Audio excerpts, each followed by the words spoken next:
রাজধানীর ever care হাসপাতালে 18 দিন ধরে চিকিৎসাধীন বিএনপি চেয়ারপারসন বেগম খালেদা জিয়া। তার শারীরিক অবস্থা এখনো অপরিবর্তিত। সিসিইউ থেকে নেওয়া হয়েছে আইসিইউতে, তবে চিকিৎসায় সাড়া দিচ্ছেন বিএনপি নেত্রী। মেডিকেল বোর্ডের 4 দিন পর বুধবার রাত 8:30টায় বিএনপি চেয়ারপারসনের চিকিৎসার সবশেষ অবস্থা নিয়ে গণমাধ্যমে ব্রিফ করেন মেডিকেল বোর্ডের সদস্য ও বিএনপির স্থায়ী কমিটির সদস্য ডাক্তার AZM জাহিদ হোসেন।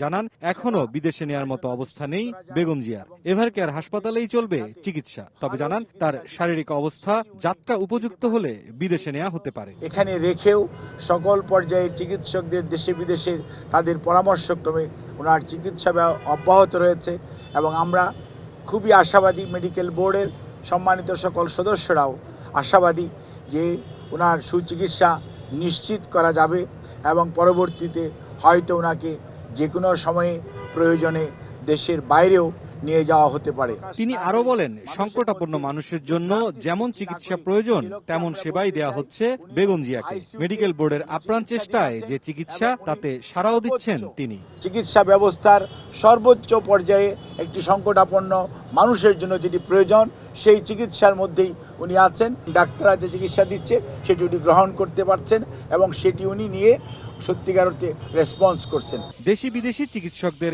নিবিড় তত্ত্বাবধানে চিকিৎসা চলছে সাবেক প্রধানমন্ত্রী বেগম খালেদা জিয়ার। মেডিকেল বোর্ডের অন্যতম সদস্য পুত্রবধূ ডাক্তার জুবাইদা রহমান বুধবার বিকেলেও তার চিকিৎসা কার্যক্রম তদারকিতে আসেন। এদিন বেগম জিয়ার খোঁজখবর নিতে আসেন স্বরাষ্ট্র উপদেষ্টাও।